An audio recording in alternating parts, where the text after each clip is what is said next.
Hello, Internet! Welcome to the next episode. Look, guys, I know I said that the majority of my stuff would be over video games, and I even teased in one of my videos that I would review Tomb Raider, but I just don't have it done yet. But you said... I know, and look, I'm really sorry. I'm not made of money yet, and haven't really had enough time to put into it yet. Like I said, I am very sorry, but please be patient. I'll get it done soon. In the meantime, let's talk about something else I've been meaning to for a while. Today I'm doing my first film review.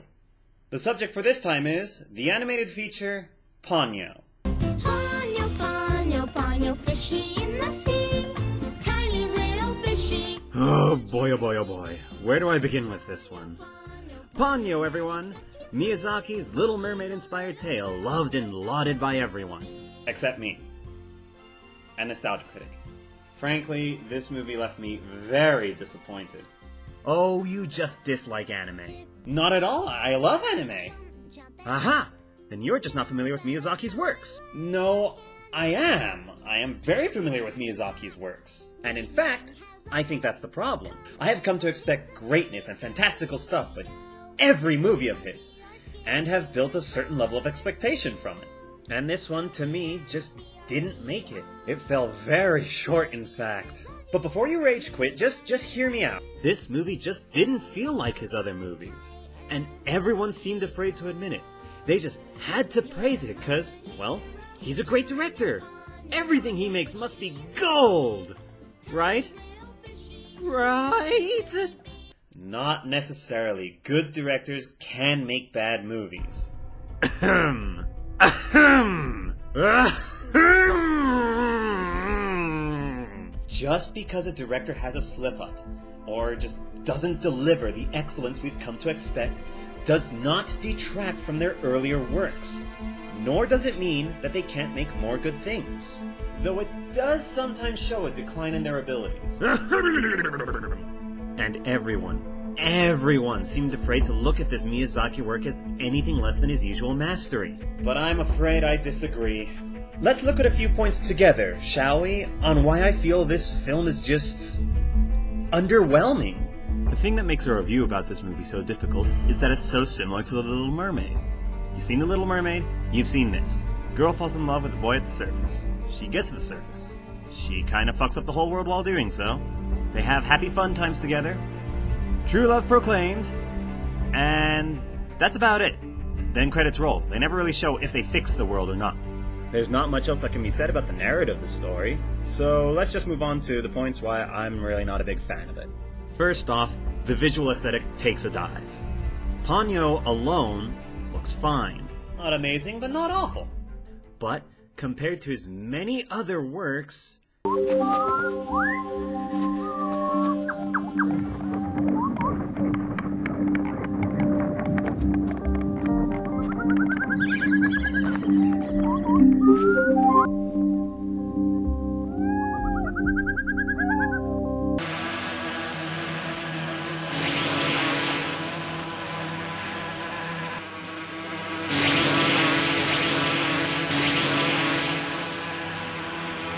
The walls are invisible. Yeah.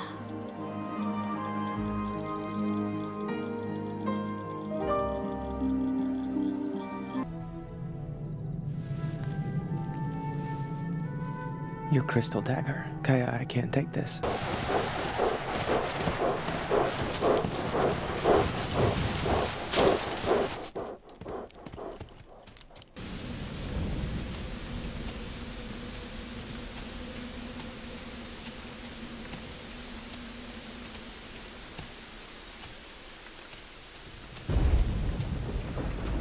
I said come in.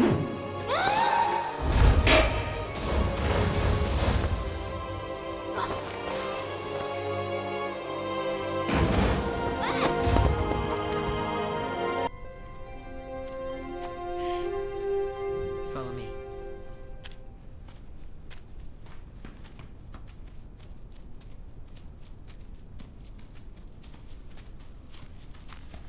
We don't have much time. If you're found here, you'll be turned into a pig yourself.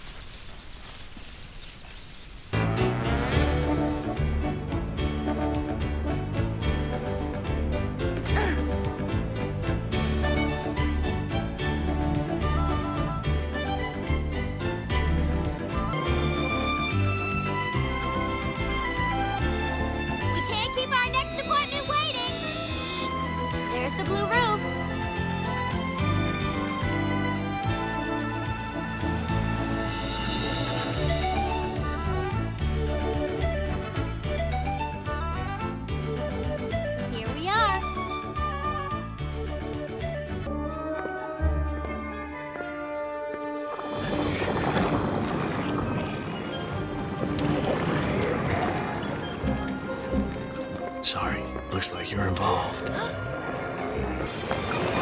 Hold on. Now, straighten your legs and start walking.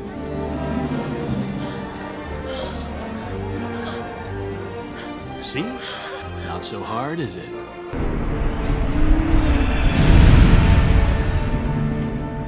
The best part of that spell is you can't tell anyone about it. My regards to Howl.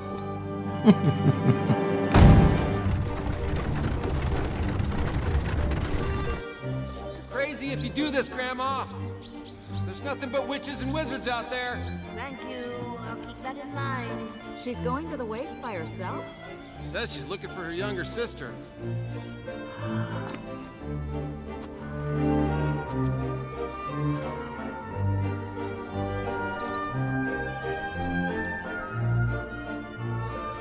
This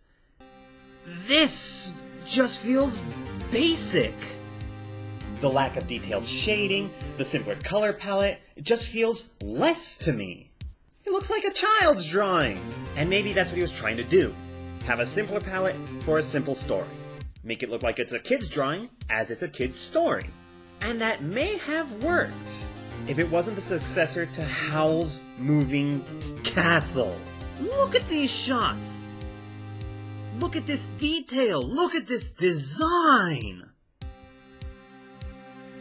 When your earlier work surpasses your latest, that's not a good thing.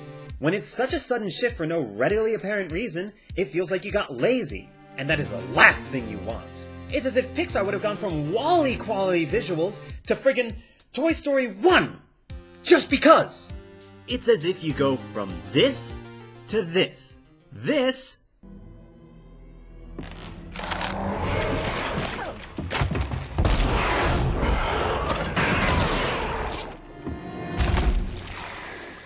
to this.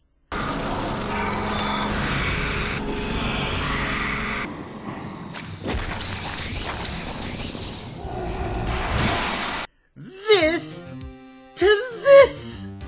And it's not just the quality, but the overall design as well. For so many of his films, he has a unique, fantastical design. From Nausicaa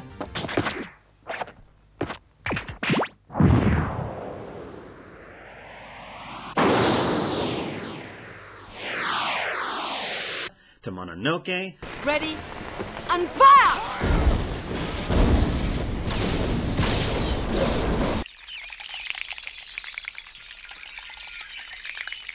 to Howl's,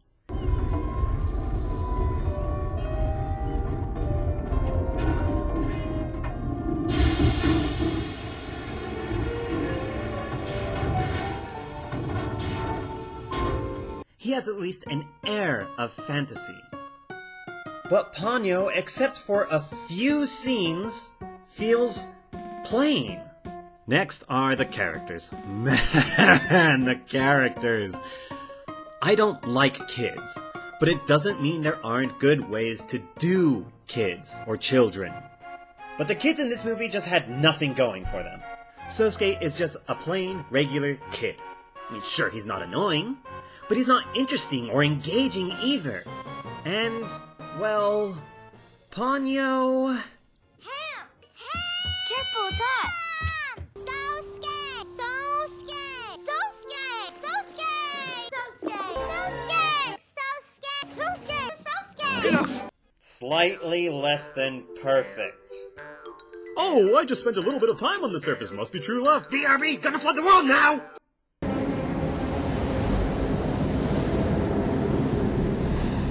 More on that later. And Sosuke's mom was just psychotic. And possibly an alcoholic. Sure, I get it. She's supposed to be a modern, independent woman. But it felt like they tried to show this in all the wrong ways, and or with stereotypes. She's reckless, she puts her son's life in danger, she's quick to anger, and is, well, straight up detestable. As far as his other strong women representations,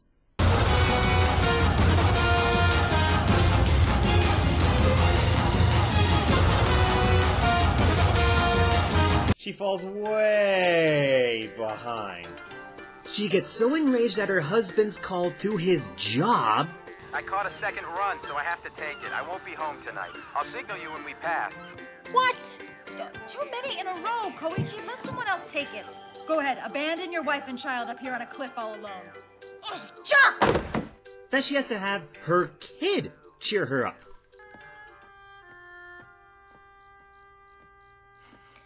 Don't cry, Mom.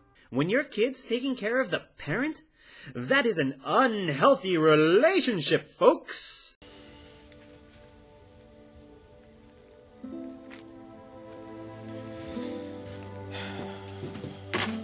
Jack, the Devil Murdoch, was a contender. But that was a long time ago. Come on, Dad. Get up.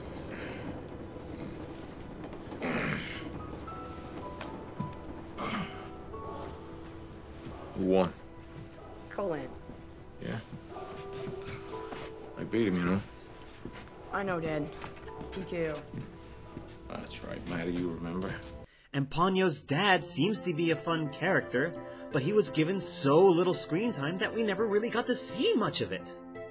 It's a shame, really. I really liked that guy. Connected to and through the characters is the romance of the film. Man, people criticize Disney for their fall in love too quickly thing. This movie makes them look amazing. She tastes his blood, hangs out for a few hours, and bam! Love. Ponyo! Sosuke! Ponyo loves Sosuke!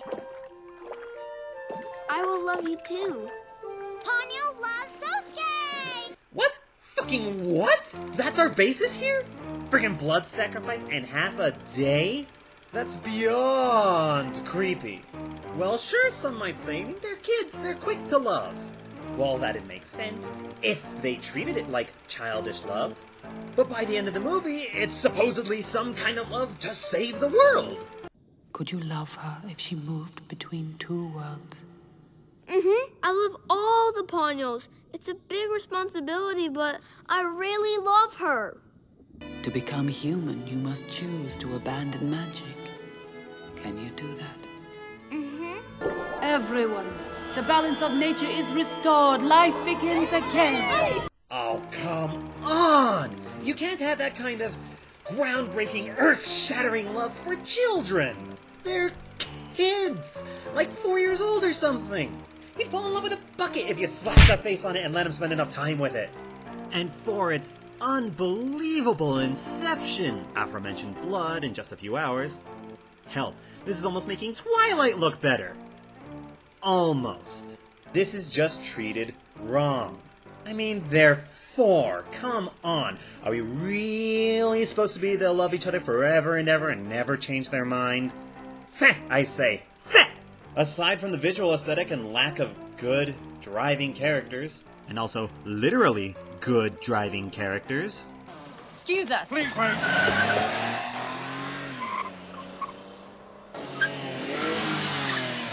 Hopefully that spritzing weirdo is gone. Whew. Dad's favorite. Me too.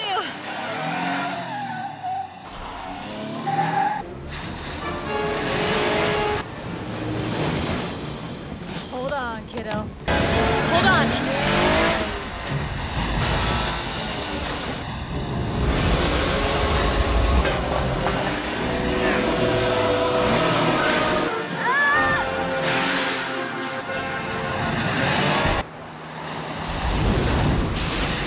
We're almost home.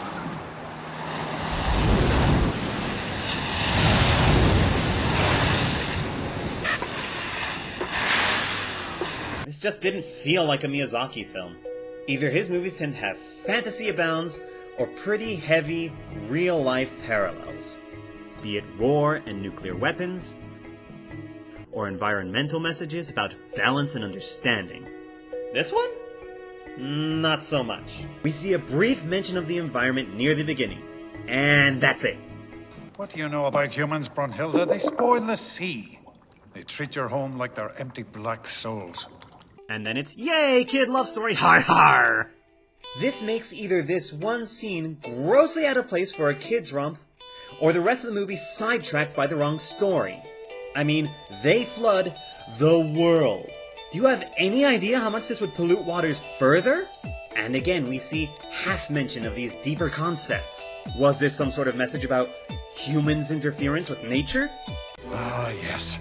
I can feel the power of the ocean in the furthest reaches of my DNA. When this well is full, then the edge of the ocean will begin again. An explosion of life to match the Cambrian age. An end to the era of those abominable humans. Nope, never mentioned again. Honey, the world is flooded, millions are probably dying. Oh yeah, and the balance of nature is kinda screwed. And how does Big Mama here react? But our daughter's in love. Isn't this just great, honey? Seriously, look at this. Look at my ocean. Something has changed. It's like my ancient Devonian sea full of magic and power. You're going to be very upset, my dear. Ponyo got into my elixirs and she has tasted human blood. Ponyo? What a lovely name. Any other good insights for us? And the whole world is out of balance. Please, remove the human in her, or the planet is doomed. Already, the Earth is pulling satellites from the sky, and the moon pulls the sea closer. Be calm, dear. No, I'm pretty sure he has the right to be panicked. Sosuke. The boy's name is Sosuke. That's what you took away from this whole thing? The kid's name? You love your sister, and we all want her to be happy. This movie comes across as very distracted. I just don't know which Miyazaki wanted to do more. A kid's movie or deeper concept heaviness? This made it feel shockingly lacking compared to his usual stuff. These factors to me just all add up to an underwhelming experience. Is it bad? No, I mean I've seen much worse. But I don't think it was good either. Especially compared to his other works. And like I said earlier, it's as if the critics refused to admit this. They couldn't just see the oddness of the movie to question it. It's the new Miyazaki film, damn it, so we're gonna like it!